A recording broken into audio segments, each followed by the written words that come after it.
Psycho character ചെയ്യണമെന്ന് ഭയങ്കര ആഗ്രഹമുണ്ട്. ആ ഒരു രീതിയിലും സീറോ കോമഡിയിലൂടെ വേറൊരു ഇമോഷണലി തന്നെ എനിക്ക് കൊണ്ടുപോവാ. സിനിമയിലേക്ക് കോമഡി ക്യാരക്ടർ ചെയ്യണമെന്ന് ആഗ്രഹമില്ല. ഇല്ല. എൻ്റെ ആഗ്രഹം ഇതുപോലെ നായകനാണെന്നും എനിക്ക് ആഗ്രഹമില്ല. ഓക്കെ. എൻ്റെ ആഗ്രഹം എന്ന് പറയുമ്പോൾ ഇതുപോലെ ഈ പറഞ്ഞ തൊട്ട് നെഗറ്റീവ് ഷെയ്ഡ്സ് ചെയ്താൽ കൊള്ളാമെന്ന്. ഓക്കെ. അതാണ് കൂടുതൽ താല്പര്യം. ഉം. കുറെ അഭിനയിക്കാനുണ്ടല്ലോ ആ അപ്പൊ അവിടെ അതെ. അല്ലേ?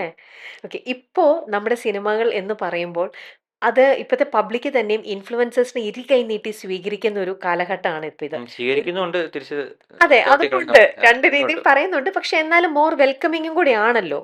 ഇത്ത ഞാനിങ്ങനെ ഒരു പറയുന്നത് എന്താ അറിയോ, ഇപ്പൊ ഓരോ സെന്റൻസ് പറയുമ്പോൾ അതിൽ കമന്റ് വരും. അതിനെല്ലാം ബ്ലോക്ക് ചെയ്യാൻ വേണ്ടി ഞാൻ പറയുന്നത് ഇങ്ങനെ ചവിട്ടിയിടുന്നുണ്ട്. അപ്പൊ അവിടെ അമ്മമാർക്ക് ഓക്കെ ആയി, കാണുന്നവർക്ക് ശരി അപ്പൊ ഇതൊന്നും പറയണ്ടേ. പറയണ്ട. അവര് ഓൾറെഡി പറഞ്ഞു കഴിഞ്ഞു എന്നുള്ളത് അല്ലേ? ഓക്കെ. എന്തായാലും ആ ഒരു വെൽക്കം ചെയ്യുന്നുണ്ട് ഇപ്പത്തെ യങ്സ്റ്റേഴ്സിനെ ഒരുപാട്. പ്രത്യേകിച്ച് നിങ്ങളെപ്പോലത്തെ ഇൻഫ്ലുവൻസേഴ്സ് നമ്മളിപ്പോ എത്ര സിനിമകളിലൂടെയാ കണ്ടുകൊണ്ടിരിക്കുന്നത്.